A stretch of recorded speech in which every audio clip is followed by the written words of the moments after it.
Thank you everyone for joining us today for our webinar, Looking into the Future with Data, the Strategic Foresight Approach.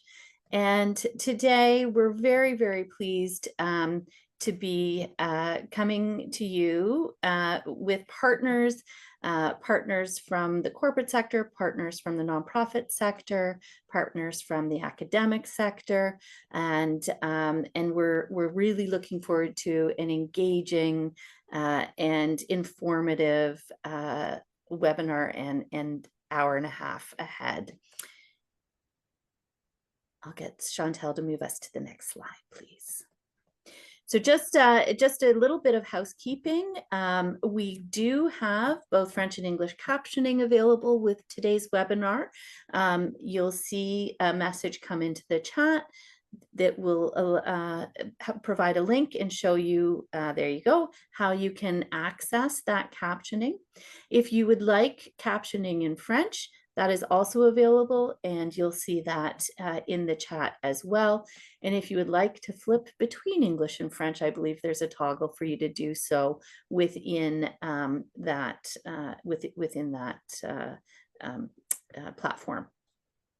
As we get started, we are very interested in receiving input from you and understanding your use and engagement with data and how you're thinking about data and whether you're engaging with the Knowledge Hub platform. And so we would ask that you please either use the QR code, although I'm not sure, Chantel, if this matters, but there's just a little bit of, there's some icons on top of the QR code. I'm not sure if that's going to interfere with its effectiveness, but we'll also be putting a survey into the chat. And I would ask you to please just also take a look at that and share your thoughts with us. The QR code should work, and if not, I'll put the link in the chat during the webinar, just for your reference. Also, you may have been sent an email a couple days ago from myself asking you to do the pre-survey. If you haven't already, please take a moment to do it. It'll take anywhere from maybe like 1 to 3 minutes. Super quick, and we really appreciate your feedback. Wonderful. Thanks so much, Chantel. Oh, and looks like we've gotten some acknowledgement that the QR code is working, so that's fabulous. All right.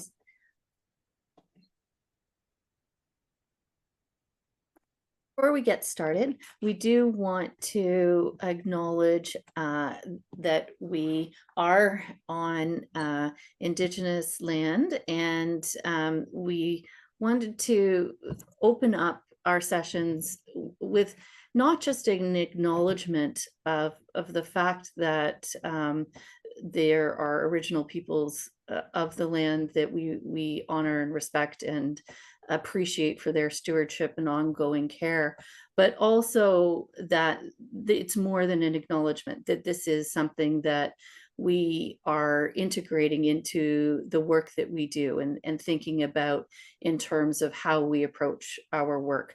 So at Volunteer Canada, we recognize and acknowledge the Indigenous peoples as the original stewards of the land on which we live and work and volunteer. And we express our gratitude for their longstanding presence and enduring connections to this land. We understand pardon me, that our head office is located on the unceded and unsurrendered Anishinaabe and Algonquin territory along the banks of the Ottawa River, and we recognize the role of the Algonquin peoples as traditional water keepers and defenders of the river and the land. We recognize this as part of reaffirming our commitment and responsibility to improving relationships between nations, as well as our own understanding of local Indigenous peoples and their cultures. Today, I'm personally joining from lands that is the territory of the Haudenosaunee, Anishinaabe, and Chinootan peoples, and it's land that's subject to the Haldeman Treaty and was promised to the Six Nations of the Grand River. And at this point, I'd invite you to use the chat to acknowledge the land on which you're coming from today. And and hopefully we can get a sense of where we're all positioned sort of geographically, culturally, and historically. And from coast to coast to coast, we acknowledge the ancestral and unceded territory of all the Inuit, Métis, and First Nations people. As we move forward, we recognize the collective responsibility that we hold in promoting truth, understanding, and positive change. And we encourage all Canadians to join us in this journey of reconciliation as we work towards building a more just, equitable, and inclusive society for all.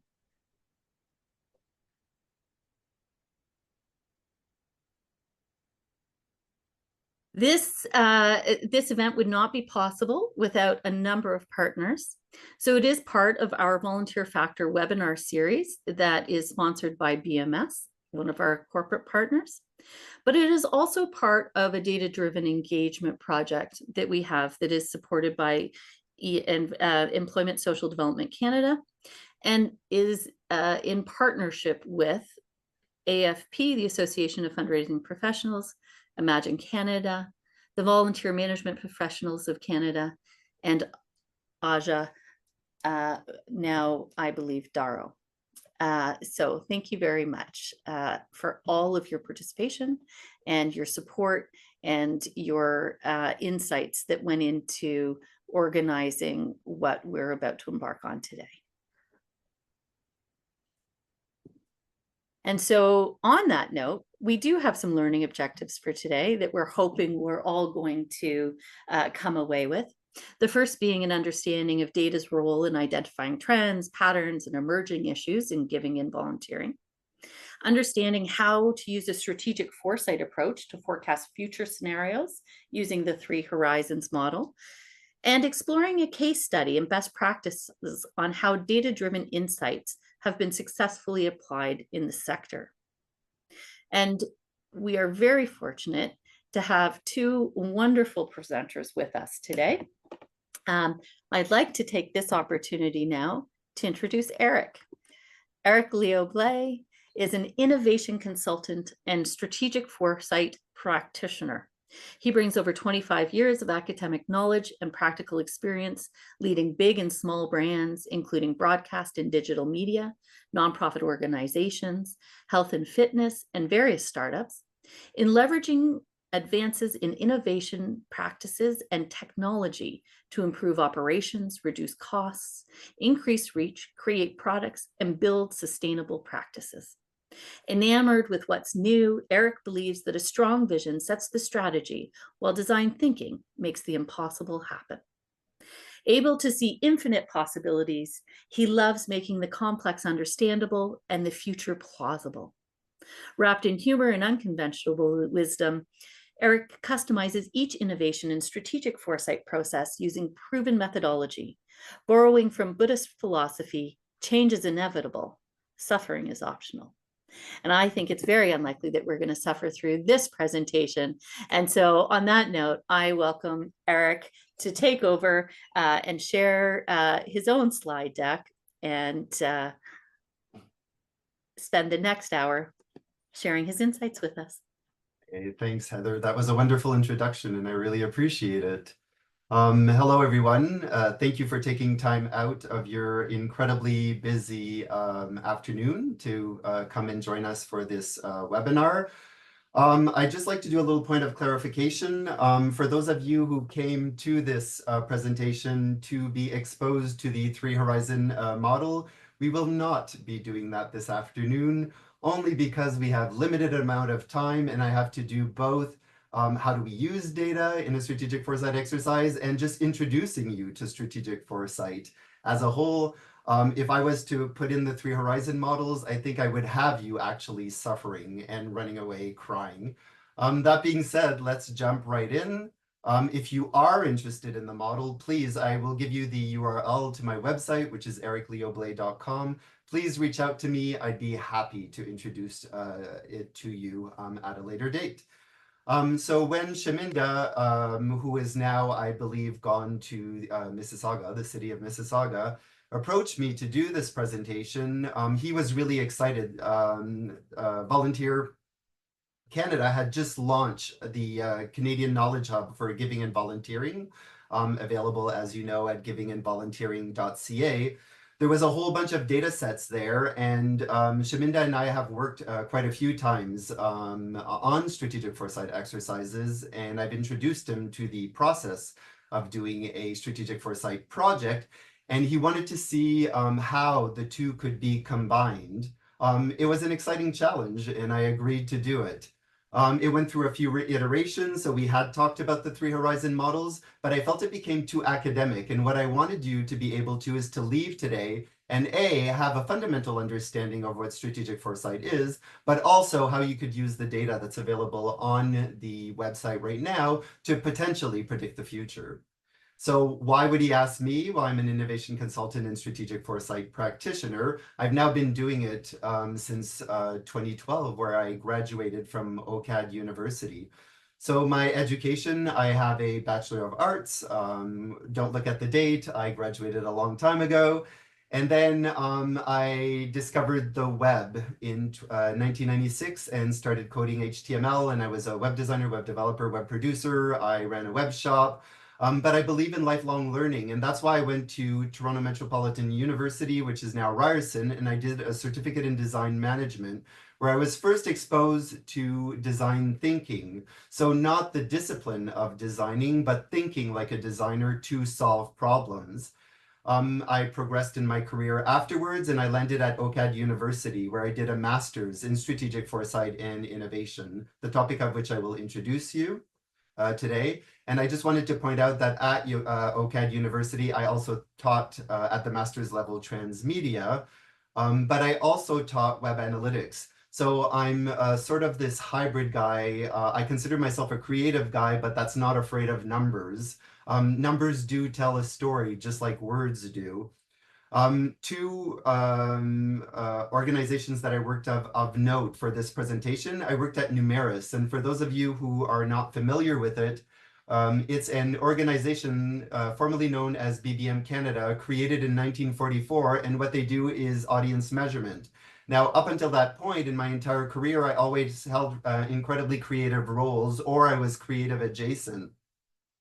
For Numeris, I was tasked to create an innovation lab and see how they could innovate audience measurement. So how do we send research tools out there and collect data? And then how do we interpret the data? And then how do we communicate the data to our audience?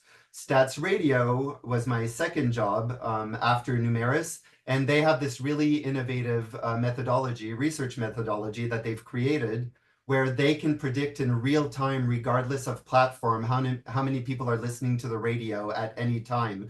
To my knowledge, and today, this doesn't exist anywhere else. So the challenge there was to, they're a Quebec company based in Quebec City, was to help them cross the language divide from French to Canada. But in so doing, we also crossed border divides and went to the US. So I also volunteer, like many of you that are around today. So for 1 year, I was volunteering at the Allen Gardens Food Bank. And right now I am volunteering at Bereaved Families of Ontario, where I co-facilitate grief support groups. While doing this, I'm also studying to become a coach, and I've chosen to become a solution-focused coach, but because it really, really marries well with strategic foresight. When you're looking at the future, you have 2 options. You can either let the world or the environment around you create the future for you, or you can create the future that you want. So in solution-focused coaching, you're looking at your preferred focus and your preferred future and how you can get there. So how does strategic foresight, we know we're talking about the future, how does it differentiate between a clairvoyant and a futurist?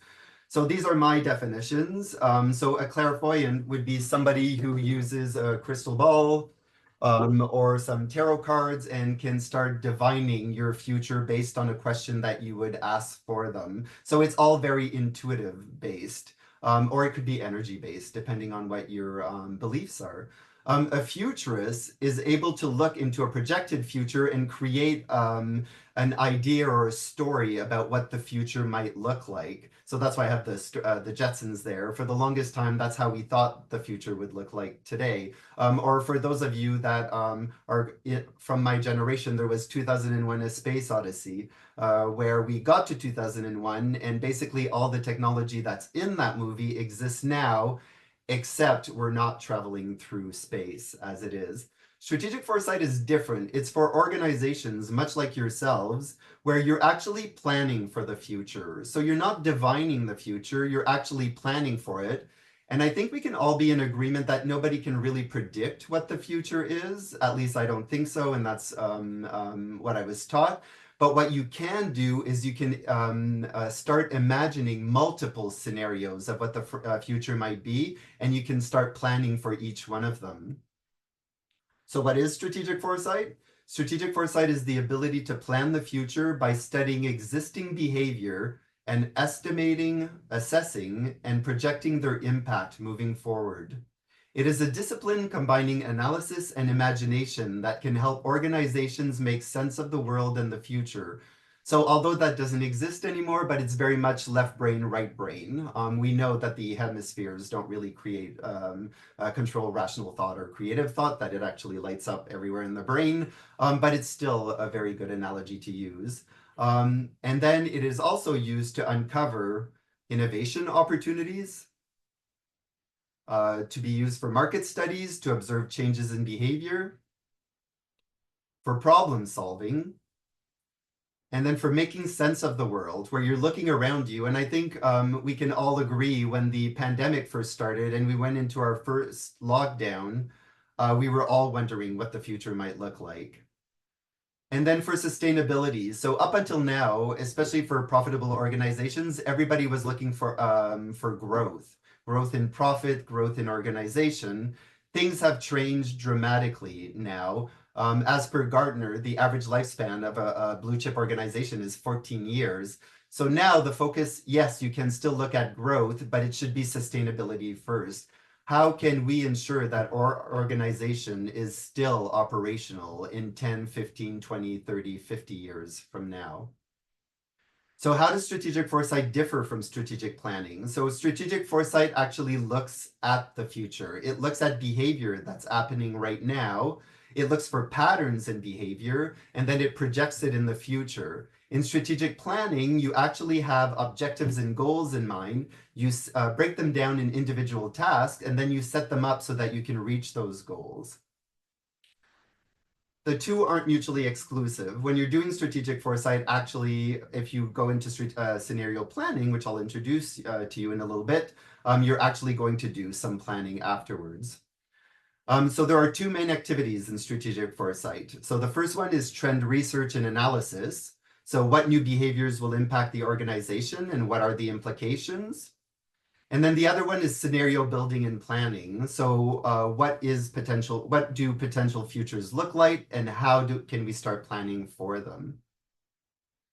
So we defined at OCAD trends very specifically. So a trend is an observable behavior repeated by multiple individuals over time. And I think that really bears repeating. So a trend is an observable behavior repeated by multiple individuals over time. Trends have lifespans. They don't exist forever. They might continue for a long period of time, but eventually they will die. They can also increase or decrease in intensity. So some people, when you're talking about a trend, they're like, oh, that's not new. But know that, okay, yes, but it's still existent. So it might have an impact on you as you're moving forward. And they can increase or decrease in popularity. Counter trends are the opposite behavior. So this comes from the laws of physics. So each trend has a counter trend. So for every action, there is an opposite action. If anything, I whittled this down. If you're interested in doing a deeper dive into strategic foresight, I do have a course offered on Udemy. The link is available off my website, ericblais.com. But if anything, I want you to remember, and this is the most important thing out of strategic foresight, is when you're looking at trends, and that's any trend deck that you get from any consultant, any organization, anything you read in the newspaper, where you're starting to pick up your own trends, you might be observing some around you. I want you to start thinking of impact and implication. And this is your first foray into strategic foresight and future thinking. So impact is what's happening right now. How is this behavior affecting me right now? That's the impact. What is this trend doing to our organization at this moment? The next is implication. Should this trend continue in 6 months from now, a year from now, 2 years from now, 15 years from now? What will this trend do to our organization moving forward? And the implication is really cool when you start thinking about it, because remember I told you it can increase or decrease over time, or it could die, or it could become a counter trend. It could completely turn around. So when you're thinking about implications, you might think, if this trend continues and it increases in aptitude, what will happen to us?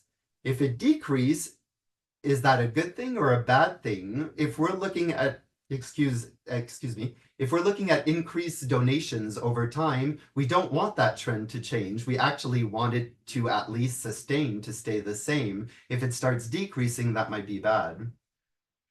So this I want to share with you because I've been doing this research right now for a few clients. And then these are the top current trends right now that are challenging leaders in any organization, regardless if it's a nonprofit, regardless if it's volunteer-led, if it's for profit. This is affecting all leaders of all types, of all sizes of teams at this moment. So the first one is Gen Z and the multi-generational workforce. So there is a whole new cohort that is joining the workforce right now. So we've gone through this with the millennials, with me and my other Gen X cohort, and then before that, the boomers and the silent generation.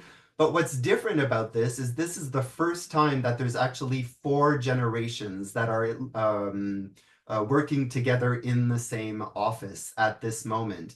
And each one of these generations has different needs. So somebody who's a boomer or is Gen X might be caring for their elderly parent right now. So they have specific needs for like time off, or they might be called in the middle of the day if something happens. Whereas Gen Z, they're the youth of today. They're joining the workforce. They have completely different needs. They're discovering who they are. They're discovering what their career path is. They're discovering what opportunities are available to them. They're trying to determine what their path is in life. And they're also a very distinct generation because they had to go through very different events that the prior generations did. So because they were in lockdown, they might not have finished high school completely in the schoolroom. They might have done part of their university or graduated university purely online. So they didn't have all the same social activities that we did in the past. The next one is artificial intelligence, and it's really automating tasks, changing your work or your job, and then it's completely transforming work. And the thing about artificial intelligence is that it doesn't replace jobs, it replaces tasks. Unfortunately, if your job is one single task and it can easily be replaced by artificial intelligence, then it's time to rethink what your role is moving forward. The next one is disruption from climate change. So we talk a lot about climate change.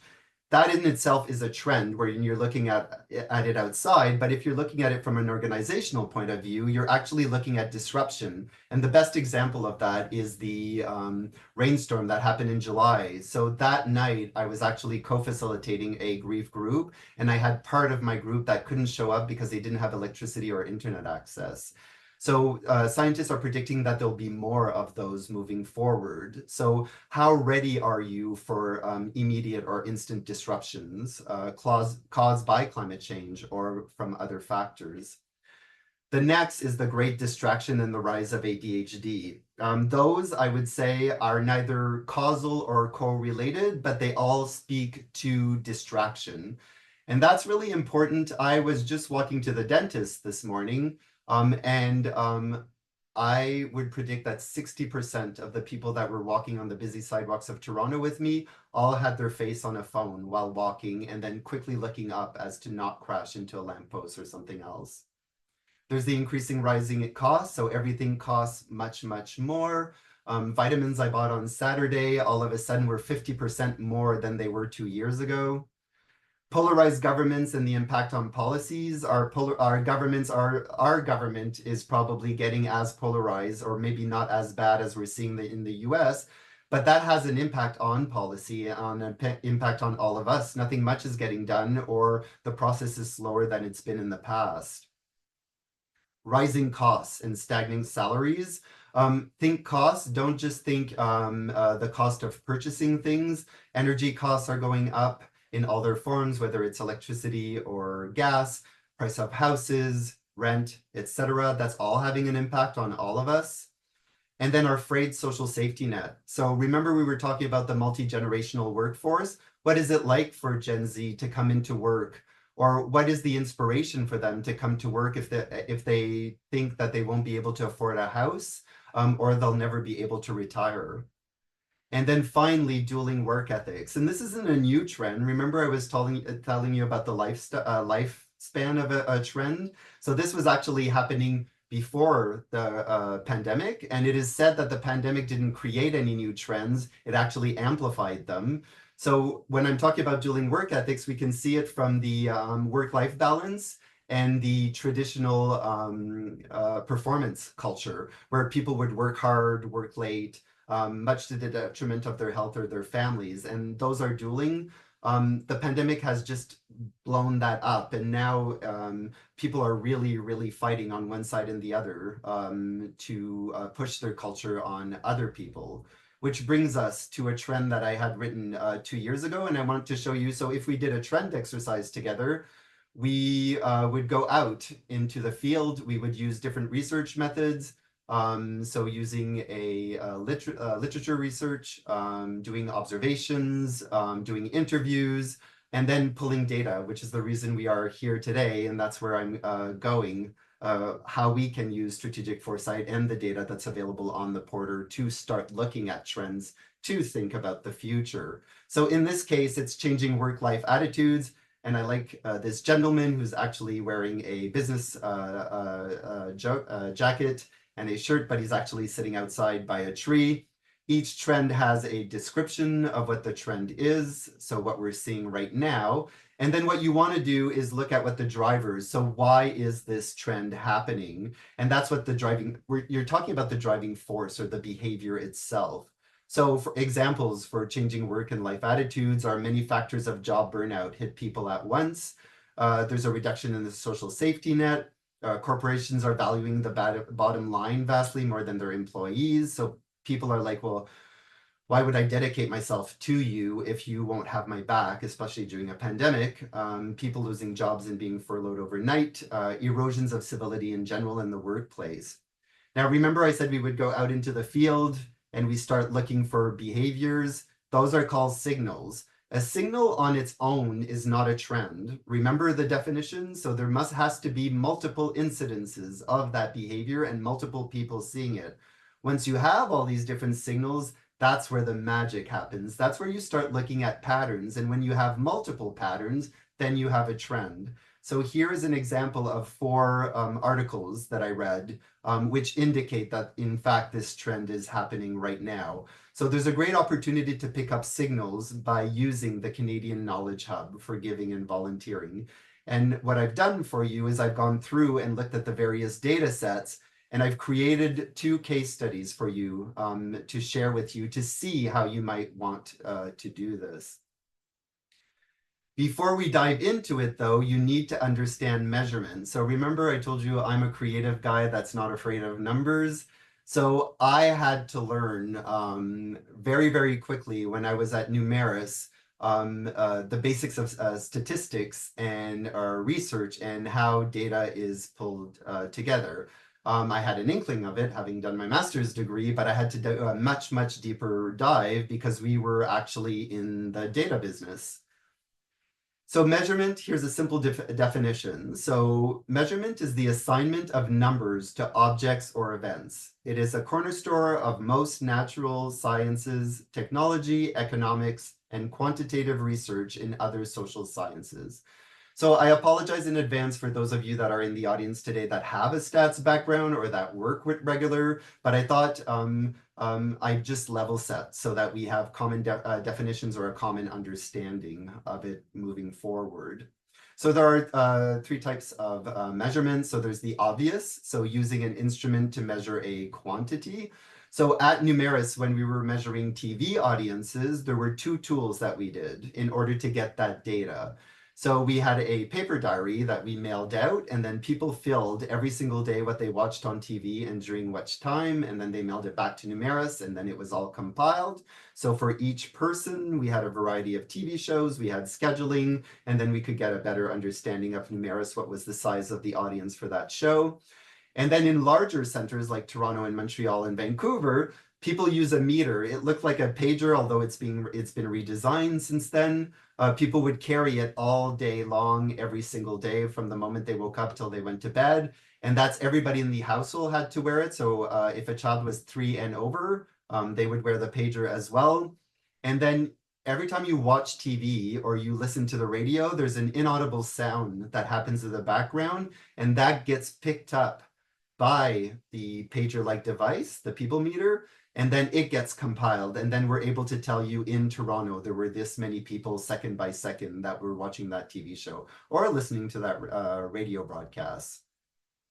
So in a quantitative aspect, like in the diary, you would have a question. So do you like this question? And then a variety of answers, and then you can get the amount. You can start compiling it.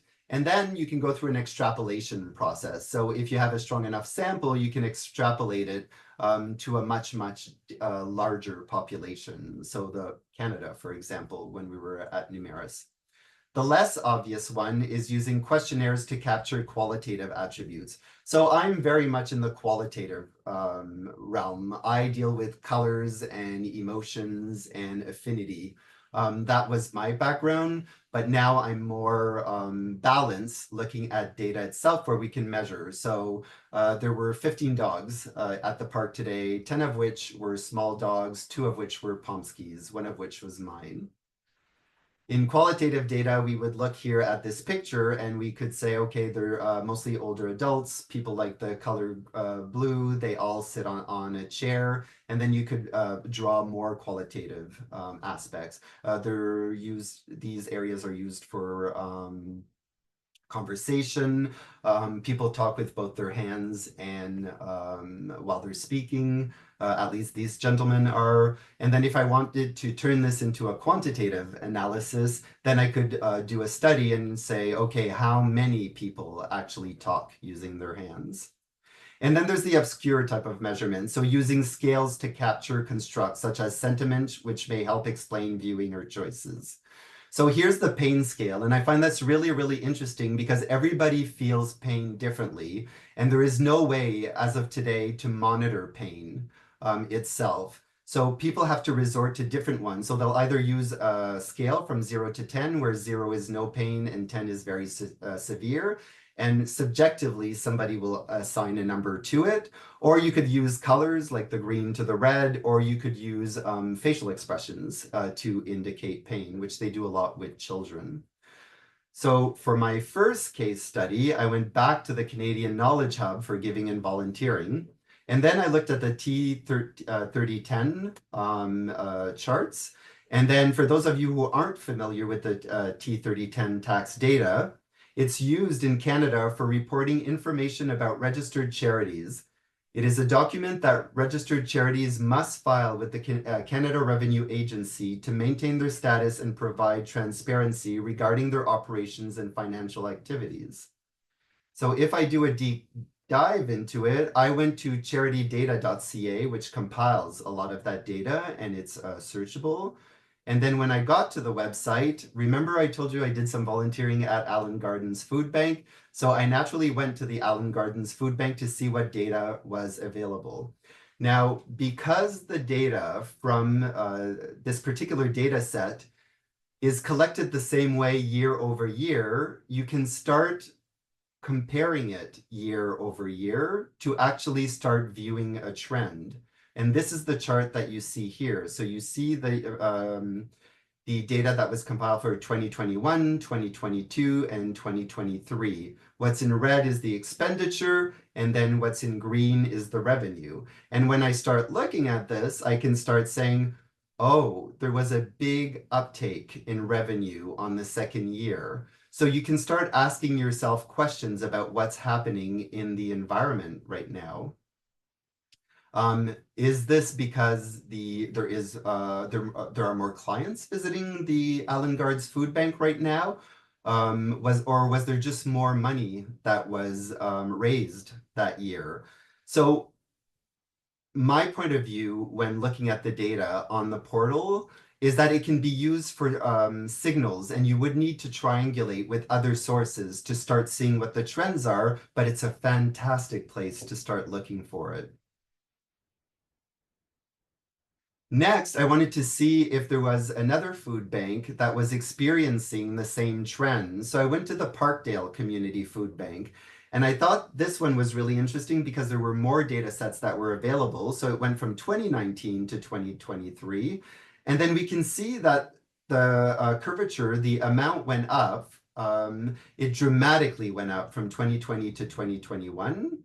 It went up a little bit in 2022, and then it massively went up in 2023. And then I started thinking, okay, what's happening right now? What changed in 2023 that would create such a big jump from a few $100,000 to millions? And then the data is available on charity.ca. So I went and I scrolled down that page and looked at the revenue, and you can see here that there was a large gift that was given to the Parkdale Food Bank that particular year, and that's why you see that dramatic increase. Now you would need to ask yourself further questions, what's happening? So the key signals that I've picked up looking at these two different charts is that there's been an increase in revenue, there's an increase in expenditures, and then there was a dramatic increase in revenues and expenditure at the Parkdale Food Bank. So now I can start extrapolating. So this is where you would start. I could call Parkdale Food Bank and start asking them questions, or I could call up volunteers that work there, or I could do a literature research to find out if there's anything that's been written about the Parkdale Food Bank or the Allen Gardens Food Bank. And then I can start asking questions and starting to look for potential trends. So doing further research, doing my triangulation, was there an increase in food bank usage? Was there a dramatic increase in use of the Parkdale Community Food Bank in comparison to other neighborhoods? Was there an improvement in fundraising techniques like the Parkdale Food Bank? See how it was one data set, but actually it might be a variety of things that could happen. It could be true that all three of these are happening, in which case your data would be a signal for three trends, or it could only be that one thing is happening, or it could be something else all around. And then remember, we talked impact and implication, the two most important words of this presentation. So how is this trend impacting right now, impacting me or my organization right now? So if I was at the Allen Gardens Food Bank still, so I could ask, okay, this trend, how is it affecting my budget? How is it affecting my volunteers? How is it affecting my management team?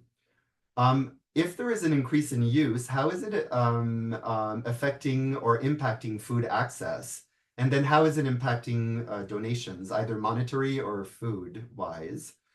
If I start pushing this towards the future, I start asking myself, what are the positive or negative long-term ramifications if this trend continues? Remember, increase or decrease in intensity, or a pivot to a counter trend, or the trend just dies. And then you would ask yourself, okay, so what happens if this trend increases, decreases, changes, pivots, or dies? Once you have that data together, you've now started formulating a story within your head. So that story is what a scenario is. A scenario, the word itself, when you're dealing with strategic foresight or any sort of business book, was actually created by people that were writing movie scripts in Hollywood and were approached by an organization to write a story like a movie of what the future might look like. So a scenario, or un scénario en français, puis pour tous ceux qui sont en français dans la salle puis ont des questions en français, s'il vous plaît, laissez-moi les savoir. So a scenario is a description of possible actions or events in the future. It's basically a story of what the future might be. And the idea is that a future might have multiple outcomes. So there might be multiple scenarios. So here are 3 potential scenarios based on our signals pulled from the resource center. And then if we've extrapolated those signals, turn them into trends and move them to the future. So the first one is food bank usage continues to increase at the Parkdale Community Food Bank. So that is a possibility of what the future might look like. The second one is that food bank usage remains the same as the Parkdale Community Food Bank. And then the last is that the food bank usage decreases at the Parkdale Community Foods Bank. So 3 potential scenarios of what might happen in the future: an increase, stable, or decrease. And for those of you who are curious what the 3 horizons is, it's actually quite similar. It's if my organization doesn't change going to the future, what will happen to it? And it's usually a decrease. What if I do minimal changes? You might have a minimal blip in it. And then what if I actually change processes or products or services? I might have an increase and either grow my company or at least keep it sustainable. So then we've got our 3 scenarios. So increase, scenario 1, stays the same, scenario 2, and then decrease, scenario 3. And then you can start scenario planning, which will lead into your strategic planning. So for scenario 1, questions that you might ask yourself are, so remember this is the increase. So if this trend increases, so let's say there's an increased demand for the food bank services, then do we need more funding, or does what we have, is it sufficient for now to allow for a 10% increase, let's say? Do we need more volunteers? Do we need bigger space? If there's more people coming and we have more food coming, is the space that we have now sufficient?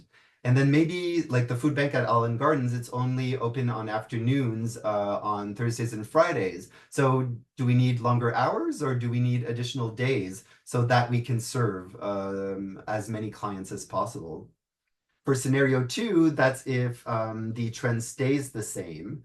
So if the amount of need for the food bank stays the same, next year, will we get the same gift amount? That's really relevant for Parkdale. Was this a multiple year gift, or was this a one-time gift? And then is revenue invested or spread over multiple years? For scenario 3, what to do with extra food and money donations. So if we're getting all these donations in food right now, but demand for the food bank actually decreases, what do we do with those extra resources? Can we arrange to have them delivered to other food banks who might require them? Here's case study 2. And for case study 2, I went to the Giving, Volunteering, and Participation Data Insights. So here there are 2 data sets. There's the 2018 data insights and the 2013 data insights. And I'm sure a lot of you, if you've looked at them, you might want to compare them. Remember the case study number 1, we were looking at those forms, we were comparing the data year over year. And that's why I started this whole preamble. Unfortunately, you really shouldn't do that. And the reason for that is because the way that they pulled the data in 2013 and in 2018 was actually very different, and it has an impact on the results. So what's happening is if you were to compare them, which I'm sure a lot of people would anyways, I mean, even if they wanted to do a sanity check, but the reality is that you're looking at 2 apples, but one of them is a Macintosh and then the other one's a Gala. So 2 apples, but not quite the same. So here I'm looking at the 2018 data. I'm looking at barriers to volunteering, see if this could be a signal for me or prompt a signal for research. So for this case study, I decided to focus on no one asked. So a lot of people, their barrier to volunteering is that absolutely no one asked, or they prefer to give money instead, or have health problems, or physically can't access the volunteer location. So this is where you start bridging that data. So you start here as a potential signal for further trends and to extrapolate into the future. You bridge it, and then all of a sudden when you're extrapolating, you can start thinking that each point could use further research and triangulation. For example, for no one ask, is our recruitment campaign reaching the right people, is the question you might ask. And then you might see a trend. Maybe you're not reaching certain segments. For people who prefer to give money, it's can we hire someone with fundraising efforts? Are fundraising efforts reaching all potential donors? So these are two big questions that might elicit further trends or further research. For health problems or physically unable, what are the accessibility barriers? So this is the one I've chosen to continue in this case study. So looking at that very high level, there might be two scenarios. So the first one might be the status quo. So for whatever reason, you might decide that for your volunteer organization, things must stay the same as they are. So nothing changes. If that's the case, then you need to ask yourself, well, do we meet accessibility legal requirements? And then if we're not, what are the long-term risks? So this is how you can start planning based on that scenario. The next one, improved accessibility, is another potential. Then you have to look at increase. If you were to improve accessibility, then you might get an increase in diversity of volunteers. You might improve volunteer morale, and you might increase the number of volunteers. When we're looking at the trends, the impact, so what is this trend doing now? And then the implications, again, what will this trend do to our organization moving forward? So I put this slide back here just because it's really important when you're looking at this. And you know, if you were to do like I know everybody's pressed for time these days, and then I think the best way is when you're looking at data is just to look at it, but to ask those questions, to go that step further and start applying futures thinking to it. And I'd like to open it up for questions.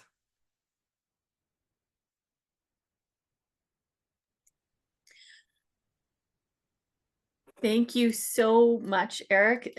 You have given, just as we wait for folks to put their questions into the Q&A box, I want to say thank you so much. You've given us so much to think and reflect on about you know, how we can imagine the future of volunteerism, right? By exploring the impact and implications of trends through the bridging and extrapolating of drivers and signals to create scenarios that can support planning for a sustainable future. And I just, you know, I think you know, we get so much data, and to have the, you know, just sort of a framework around which we can dive into it a little bit deeper, use it for that sense making, that problem solving, and thinking about, so, you know, what are the implications, and what might this scenario or that scenario, how might it unfold, and then what can we do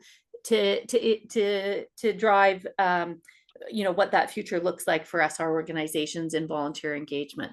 So thank you very, very much. Chantel, I wonder if I might just get a sense from you. Have we had any questions come in? We don't have any questions from the Q&A, but if I may indulge, if it's okay if I ask, Please, Erin? yes, please do. Yeah. This was an amazing presentation, and I think one thing I want to commend you on is that you made it digestible. I think engaging with data is something that so many folks get nervous about. It's a source of anxiety. And there is, you know, talking to some colleagues here, like we're in an infodemic, like there's a lot of information out there, and it's a matter of how to distill it, how to understand it, how to organize it. And one thing that you said is how to ask it questions. And even that personification of the data, I think, is a really brilliant way to go about it. So thank you. I really appreciate that. The question that I had, and it's going back to that slide where you have the 9 trends. Oh, sure. As someone with this experience in these spaces for like and working at TMU, OCAD and everything, what to you has been one of the most interesting trends to learn about and engage with? And is there any examples of how, can you talk about like, if like whichever trend that is, how that triangulation process really helped you identify it and sort of scope it out within like a look at the literature, the data, like what you see around you and everything? Okay, so I'm going to stereotype for 1 second, only because I will look at who asked me the question. So I just, first off, the great thing is the Gen Z and the multi-generational workforce is a really important one, because what's happening right now is that there are a lot of youth-based stereotypes that are being applied to this new generation that are coming in. But I think what's happening is that the generations before them have all forgotten that they were accused of this going in, and that's what the research has shown. So I'm a Gen X, and my generation was they only want to slack off and do drugs. And it's not far from the truth, but they've all grown up in their core. They've all built lives and had families, and they're now becoming their leaders and thought leaders and moving forward. So that's a really interesting one, because I've had multiple clients and friends talk about the conflict between the generations within the workplace.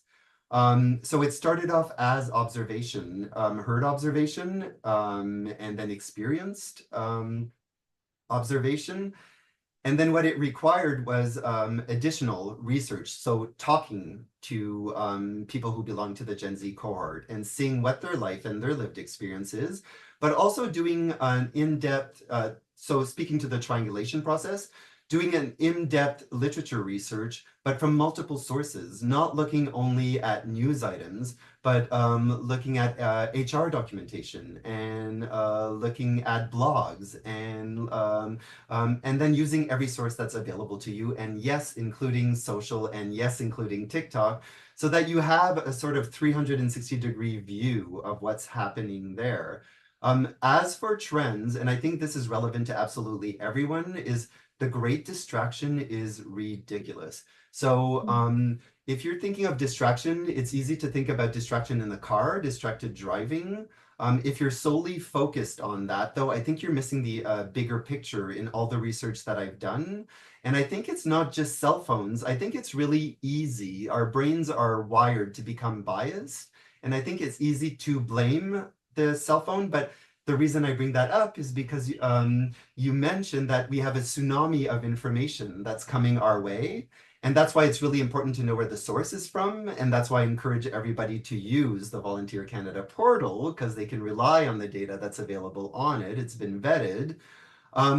But there's a lot of misinformation, there's a lot of disinformation, but the most important thing, those are being addressed now because it's been an issue for a few years, is inherent bias in the information. So who is collecting it and what is their view of the world moving forward? And it's creating this milestone of data that's coming your way that if you don't take a breather or step back or start looking at patterns, it can start to overwhelm you. And I think that's what's disrupting us. I think if you're in the subway, you're bombarded with messages, you're on your phone all the time. We're never bored anymore. There's always something. And then I live downtown Toronto, so when I walk the dog, I can tell you there's never a dull moment. There's always, and then it might even be dodging the people that are on their cell phones or talking, or crazy drivers not paying attention at that moment.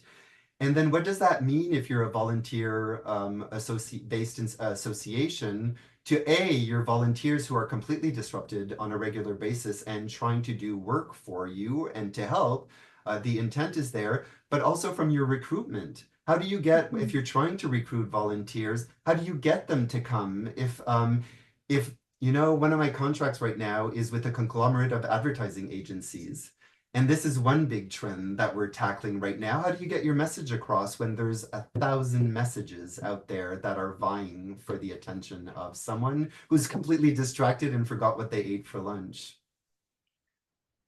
Thank you for that. I really appreciate that you mentioned recruitment, because I think that's at the forefront of a lot of our minds right now, especially with the findings from the GSSGVP with, like you see folks that don't volunteer because they weren't asked, or like they don't understand how, like, or the accessibility is an issue. So it's definitely at the forefront of our minds. And I think this process that you outlined for us is what our next step is. You know what I mean? And in terms of understanding, planning, interrogating the data, understanding the data, asking a question. So thank you so much. Oh, I'd like to bridge, if you'll allow me, Of that. course, yes. So, because it's all about seeing patterns and bridging information together. So if we mix, if somebody said they haven't been asked, what if they were distracted? What if they were actually asked and they don't remember? Yeah, And then all of a sudden see how your solution starts, the solution to your problem starts to change. that's brilliant. I mean, I think that's something that we're all going to take away from this right now, right? Like what have we been missing? What messages have been gone out? Have they been understood? Have they been consumed? Have they been comprehended? And maybe that's the nomenclature we need to engage with now as organizations.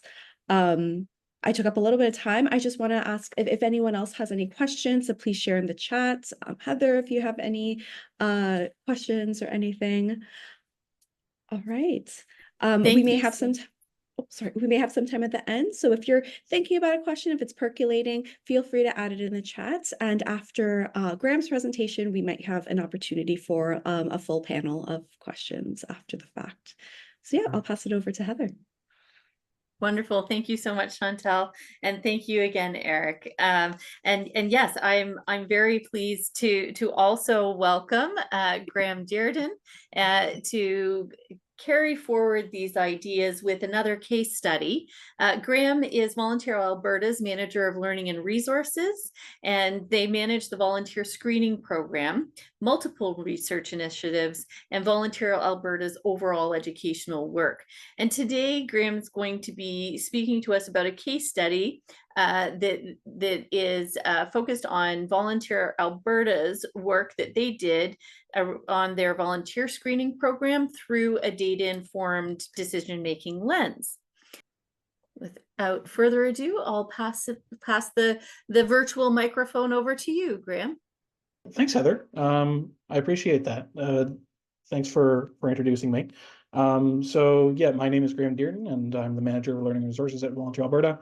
Pronouns are he and they. And yeah, my work from day to day is really focused on doing kind of the capacity building, quote unquote. We're trying to kind of like, think of alternatives to that terminology, but for lack of a better term, we're doing a lot of capacity building work at Volunteer Alberta.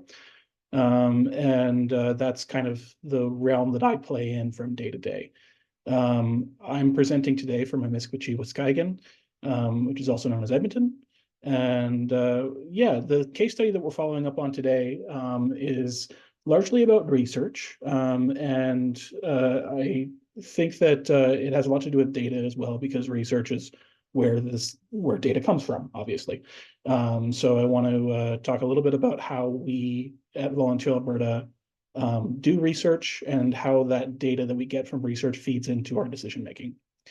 So yeah, I'll just continue on here. So the first thing I want to talk about is what is the Volunteer Screening Program, or VSP, as we call it. VSP is a provincial program meant to nurture the volunteer screening capabilities of nonprofit organizations in Alberta. And we have three kind of program pillars that we use from like throughout the program. So we have the Vulnerable Sector Check Fee Waiver, which is a program where we waive the fees associated with vulnerable sector checks at the counters of police and RCMP throughout the province for volunteers who are eligible to participate in the program.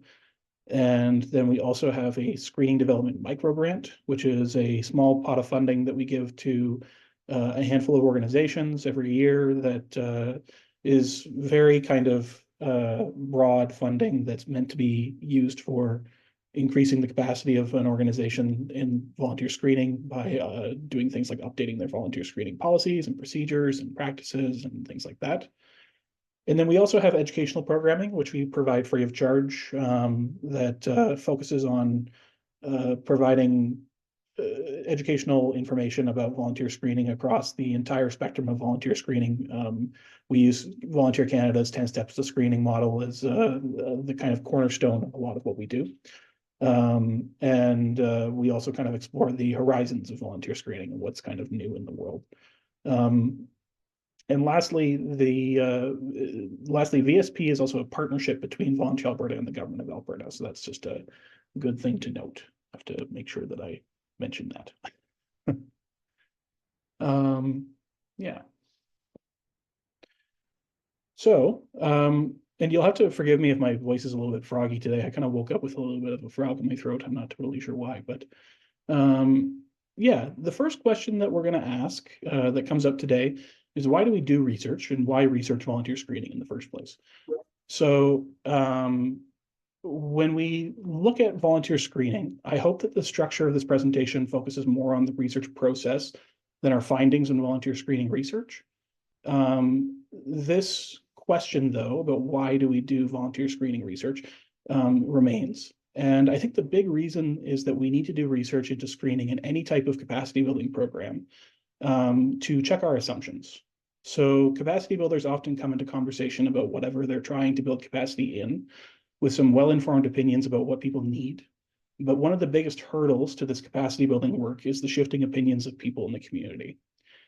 People's needs and wants change due to a variety of different social factors, and it's important for us to change our approaches as community opinion changes. So we do community-based research to find out how people are changing.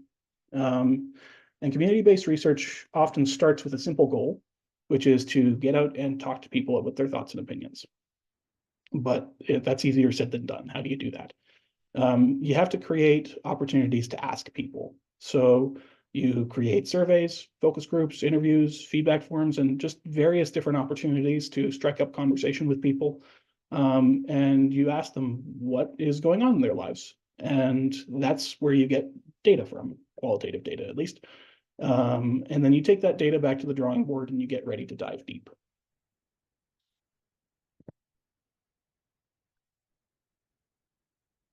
So how do you build an understanding of something as broad and multifaceted as volunteer screening? Well, you ask people. The approach we take to research for VSP is one that prioritizes qualitative data and conversations with the community. We truly believe that people's experiences can be uncovered by simply staying in conversation with them. So we look at research as part of an overall approach to programming that prizes engagement and feedback loops. And that means that our day-to-day programming for VSP often involves consistently trying to make more chances for our educational resources and microgranting to provide feedback forms and surveys and evaluations and community conversations. So we want to kind of incorporate that type of feedback into all of the programming that we do. For example, we just hosted a presentation earlier this year on a goals-based approach to volunteer screening. And now later in the year, we're hosting or convening a community conversation with attendees from that webinar to discuss what the concept of a goals-based approach to volunteer screening actually means to them and why it might be useful or not useful in their work. We used to look at research in more of an isolated fashion, but these days we're kind of regularly convening conversations with program users and sending out surveys and just simply talking to people in the program. So we don't kind of do as many of these kind of blips of research. We're trying to continuously do research as we run the program.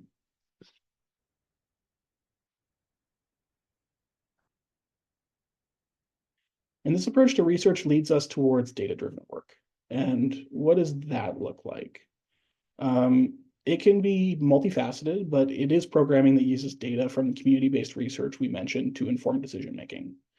And if you're planning a data-driven program or project anytime soon, I'd just like you to keep in mind a few simple things. The first point is that the point is to get out into community and test your assumptions. No effective program can start without community input.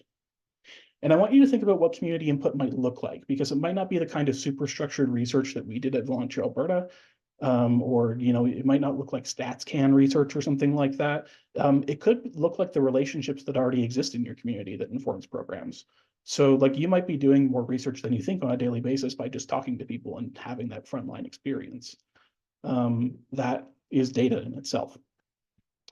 Next is create time for an iterative process where each data set builds on the last. Often more data will lead to more questions and the need for more research. And as an example, we're still unpacking questions that we brought up with research that we did 2 years ago at this point. And then lastly, research is an ongoing process. Whether it continues in your organization or the data takes on a life of its own at another organization, good research generates more opportunities for discussion and analysis. It might seem like research should be the final say in the discussion, but like it might seem like it should be a point where we can reliably say that we found the truth. But data can be interpreted in a lot of different ways by a lot of different people, and others might pick up on trends and analysis that you might have missed. So, yeah.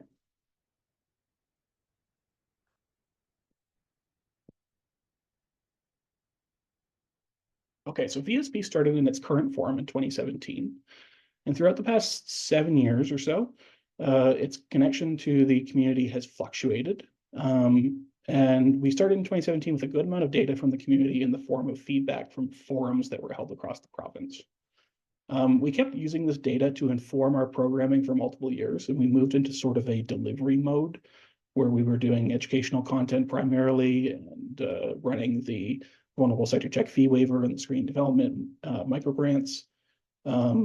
So yeah, we kind of were in that delivery mode for a while, but once we delivered the program for years, we realized that we needed to reestablish our base of data about what the community needed. New conversations about screening were popping up across the province, and our data was starting to get out of date. So then COVID struck and it totally messed things up. So we started to do more community-based research in 2022. And the way we structured this research was with the intention of having it inform our evaluation plan for the program. Data is used in VSP to establish the outcomes for the program. And by figuring out what the community needs and how our intervention can help the community meet those needs, we were able to create program outcomes. But this isn't simply an exercise in evaluation. I'm going to touch more on evaluation a little bit later, but research is a tool that can aid in program evaluation while also being much, much more than that. Community-based research asks interesting questions about what we want to know, and evaluations is a parallel process that asks questions about the impact of our work. Yeah, so our first efforts to revitalize the data of VSP was an environmental scan. And I call this the rumblings of community because an environmental scan ends up providing data from what's already being discussed out in the community. It's the sounds that you hear from other people. Getting out to community doesn't always have to mean that you're taking an active role as a convener. Like you don't have to be hosting focus groups every day or, you know, having interviews all the time or running surveys every day. You can be an observer of community and its rumblings. And an environmental scan was really helpful for us in this kind of starting phase to parse through the current conversations happening in the province about volunteer screening. And there's lots of room to really gather data from places like journals and publications and blogs and newsletters and more. This information can really get you surprisingly far. Like we had a wonderful group of summer students who didn't evaluate or in a environmental scan for VSP in 2021. We're still using data from that on occasion. It's great, but we still had more to do after that environmental scan. So that's why we moved into something that we termed a community assessment.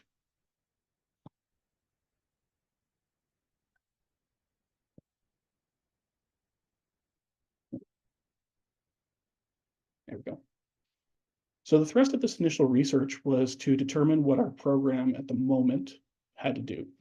It had an internal outcome as opposed to an external one, but it was necessary to lead us towards more complex external facing research.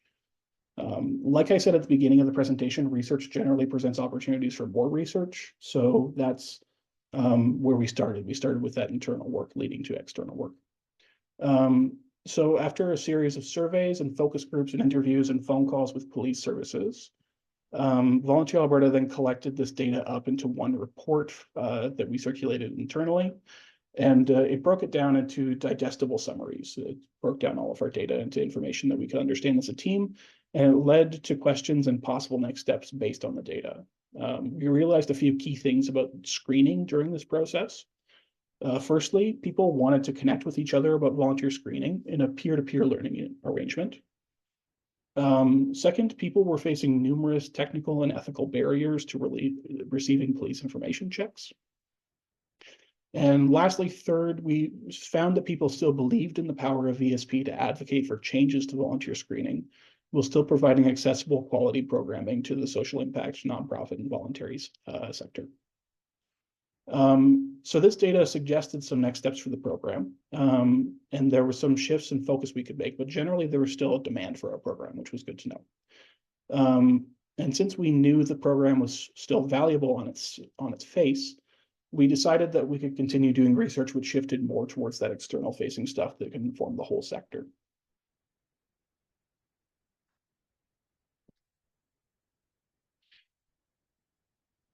So we discovered a number of key insights about volunteer screening through this preliminary research, but one of the key things that it prompted us to do was redo our evaluation plan and logic model for the program, which was really sorely outdated. It was kind of laid out in a confusing fashion, and we spent quite a long time with an old evaluation plan that was difficult to understand. So we spent the better part of 3 months having internal discussions about evaluation and what we wanted to measure and what kind of data we wanted to capture while delivering our regular programming online during the pandemic. We wanted to plan for a future program that stayed up to date with its data. And this meant planning for research to be done that actually looked at observable trends in volunteer screening over time.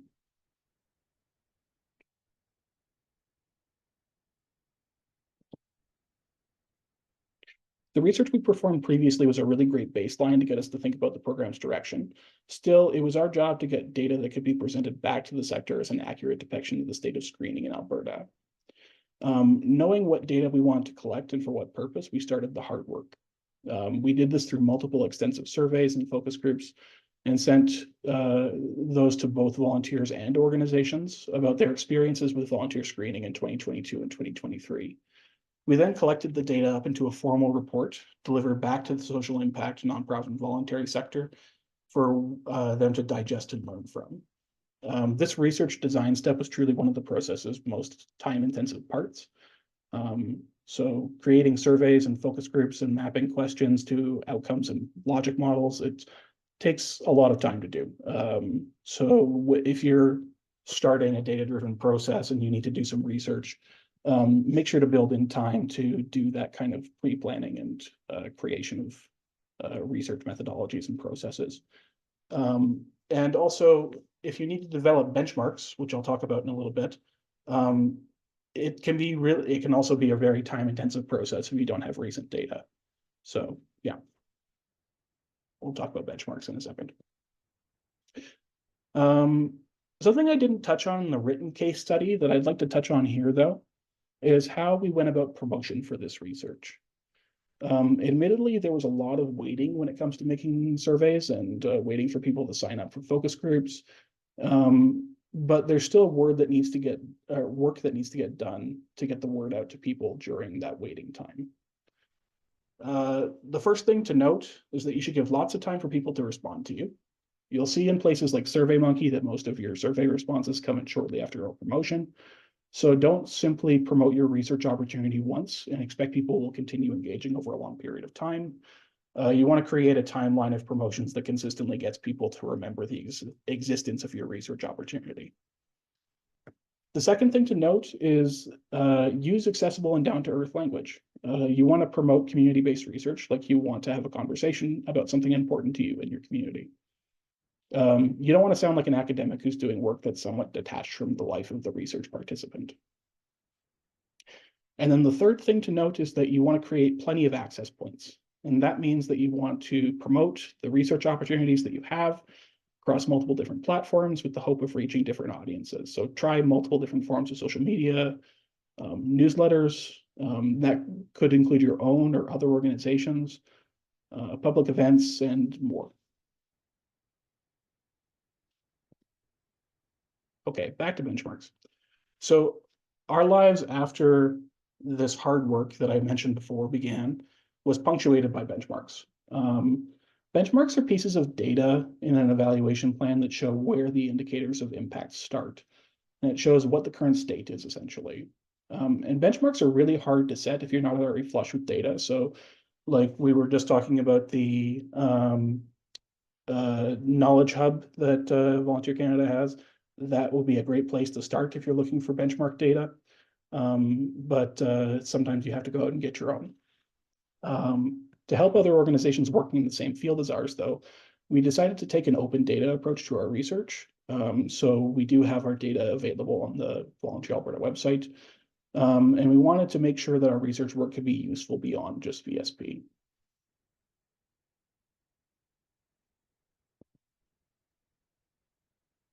And once we finished the actual on-the-ground research that we did, we moved into the work of analysis and visualization. This involved a lot of group discussions on the VA team, the Volunteer Alberta team, about what the data we received meant and how we could interpret broader trends from it. Once we finished those conversations, we then pulled together a document into a big report and presentation called Changing the Conversation. The report and presentation revealed some surprising info, but it also confirmed a lot of suspicions that we already had as a team already about screening trends in Alberta. And today's talk is more about the research process itself and not the findings, so I'm not going to dive into the screening findings right now. But we were happy to report that attendees and readers found the content to be useful and informative. And most importantly, it helped people understand volunteer screening and related contemporary conversations more clearly, which is one of the key functions of VSP.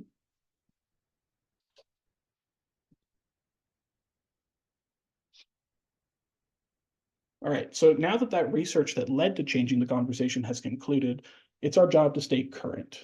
So we're still planning and delivering surveys to track progress on our benchmarks and intend to continue this work going forward. As with most data-driven projects, you can never really say the work is simply done. People can continue to use data created by these projects and follow up to evaluate change and growth and mobilize knowledge on an ongoing basis. So to build effective educational programming, we need effective research and data to share with the public. And that's why VSP is now focused not just on screening education, but also on screening research in the long term. And that's kind of the long and short of my presentation. I wanted to make sure that I covered all the parts of the case study that I wrote. But I'm happy to dive into anything else that people might want to talk about today. I just hope this session was a good primer on what research is and how data can inform your programming. So, yeah. Thank you so much, Graeme. We really appreciated you joining us today, and I think that the case study that you shared was so complimentary and offered great insights and tips and tactics for engaging in broad, multifaceted, and iterative approach to using data and research to inform the evolution of the work that we're doing. So thank you so much for being here with us and for sharing your case study. At this point, I'd like to pass it back to Chantel to see if we have any questions for either you or Eric. Chantel, over to you. No questions in the Q&A just yet. For folks, please put your questions in. We're more than happy to share them with our presenters. In the meantime, though, I do have questions if you're okay, Graeme, with that. I just want to start by saying how beautiful this project is, and like hearing about it, and when you're talking about it, I gave a quick Google. I'll share with everyone the link to the workbook that Volunteer Alberta published as well. And to me, when you're talking and when I was like looking through the workbook as well, it just stresses how you and your team centered empathy and equity and humility while doing the work. And I think that's a really important thing, from the way that you even discuss the research process as sort of being not to be overshadowed by the realities of lived experience, the realities of the folks that you engage with. I think it's a really important thing to keep in mind as we go on our data engagement journeys with the organizations that we're with. So thank you so much for that. In terms of a question, I'm really interested in like the process. So like this project started, if I'm understanding correctly, in 2017. And so how was it like presented to the folks at Volunteer Alberta? Was it like you and a team that sort of set it up, and like how was it received? Because I can imagine that like, you know, it did probably take a couple iterations and conversations to like get it up and running and like understood by like all parts of Volunteer Alberta and everything. So I'm interested to hear sort of your own experience in doing and implementing this this program. Yeah, totally. So the history of VSP is kind of all over the place. So we did start in 2017, and it started on the kind of tail end of some research that was done through multiple different forums in the province. And it actually used to be just the vulnerable sector check fee waiver. It didn't have a educational component or the micro grants that were associated with it. But then there was kind of a little bit of a conversation that happened with our partners at the Government of Alberta, and we figured that to actually change behaviors and address those systemic barriers that exist within the volunteer screening landscape, we actually had to create educational programming to talk to people about contemporary conversations in volunteer screening, and also to expand people's understanding of what volunteer screening is from just getting a background check to actually a long-lasting relational process that involves engaging people from, you know, policy all the way down to feedback loops when people are engaged as volunteers. Yeah, we kind of, from 2017 up until about 2022, we're really in that delivery mode where we were using the information that we got from that research in 2017 and the stuff that we got from Volunteer Canada at the time, to kind of spread the word, you know, spread the good word about VSP and screening. But when we got to 2022, we kind of thought like the stuff that we're talking about, you know, from back in 2017, like it doesn't exactly match what we're hearing on the ground from people. Like there's still new conversations that are coming up about screening, and people are understanding safety and engagement in a different way these days. Yeah, like I think that that's what created the impetus to actually do research in the again in the organization or in the program. So with that kind of knowledge, we talked to our partners in the Government of Alberta again, and we shifted for a full year from doing educational programming to doing just research. So we actually asked to basically replace our educational programming with research for about a year. And then we did the then we kind of shifted back to educational programming the year after to use that research to continue creating new content. But we didn't drop the research aspect of our work. Like we didn't just kind of do a blip of research again and then say we're good now for another few years. We are now trying to incorporate research into the work that we're doing on a regular basis so we can kind of continue to stay current and know that we're still in conversation with the community. That's really important because like that's where all of this research work comes from, essentially. Like we want to know that what we're doing is actually informed by what people are asking for and what people have said. It's not just about kind of like promoting an agenda from Volunteer Alberta's perspective. You mentioning that, you know, you looked at the work and was like from 2017 to like in 2020 and then in 2022 saying, you know, things didn't necessarily line up.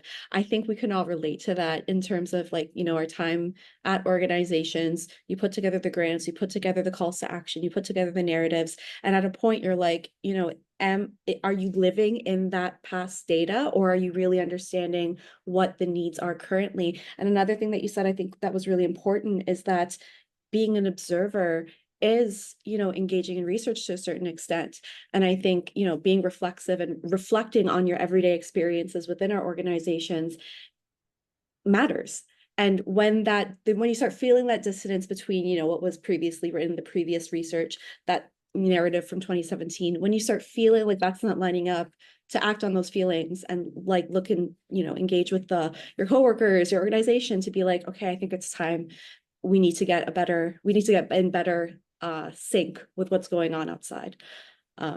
So thank you for that. I think that's something that like I know I struggle with, and it's really validating to hear that, you know, there are next steps, and Volunteer Alberta is a great resource to start with. So thank you. Thank you. I really appreciate the kind words and the understanding.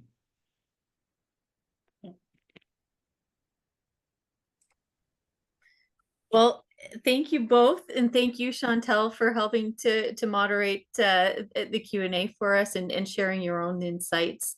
At this point, I would like to just remind everyone that we do have one more webinar coming up in this series around data this year, and that is happening on thank you, Chantel. That's happening on November 24th. And we're looking forward to having a conversation about exploring data equity at that time. So we hope that you'll join us again for that session. And for now, I'd just like to thank you all for joining us, and also a very warm and appreciative thank you to both Eric and Graeme for sharing your stories and for giving us all kinds of insights and encouraging us to create that space and time for an ongoing engagement with data and research as we think about the work that we do, and using it to inform that moving forward. So thank you very much. And on that note, I hope everybody has a very wonderful rest of your day, and we'll look forward to seeing you in November. Take care. Thank you, everyone. Take good care.